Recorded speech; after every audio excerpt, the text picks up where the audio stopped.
嗱，買海外物業最驚係咩呢？一定係爛尾樓啦！買咗等極層樓又未起好，錢擲住咗又攞唔翻出嚟，有時真係唔知點算好。咁但係爛尾樓咧又點會發生呢？同埋又點可以避得開呢？今日就會俾大家知道。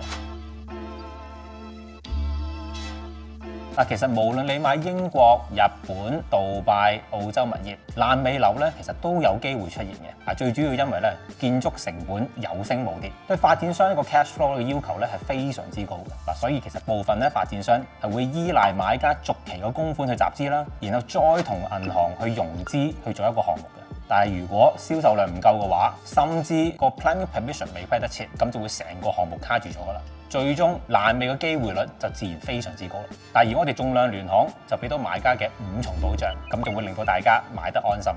嗱，第一重發展商實力。嗱，以英國最大嘅發展商 Barratt Homes 為例，佢哋個項目遍佈全英國，每年個交樓量咧去到2萬間嘅。嗱，再加上咧佢哋可以做到10% 首期、90% 交樓，先俾尾數嘅 payment terms，絕對係發展商嘅實力同埋可靠嘅證明。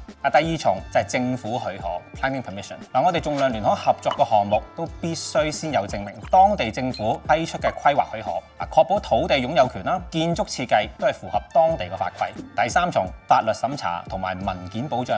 嗱，我哋仲量聯行會同律師團隊合作，要求發展商全面提供佢哋嘅建築詳情同埋最遲完工日期、long stop date 等等。確保唔會貨不對版，就算有延誤嘅時候，買家可以有權追討損失。第四重緊貼進度，實地追蹤。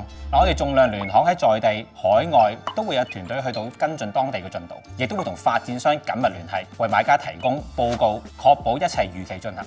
第五重就係本地監管啦。我哋仲量聯行香港咧係受香港地產代理監管局監管嘅。無論係樓盤資料、投資回報率、租金估算，我哋都係保證真確無誤。作為一間房地產服務同埋投資管理嘅上市公司，我哋仲量聯行有專屬嘅 research team，為投資者提供策略性、可靠同埋持續嘅建議。由樓盤規劃、建築進度去到交樓全程把關，我諗應該得我哋仲量聯行可以做得到。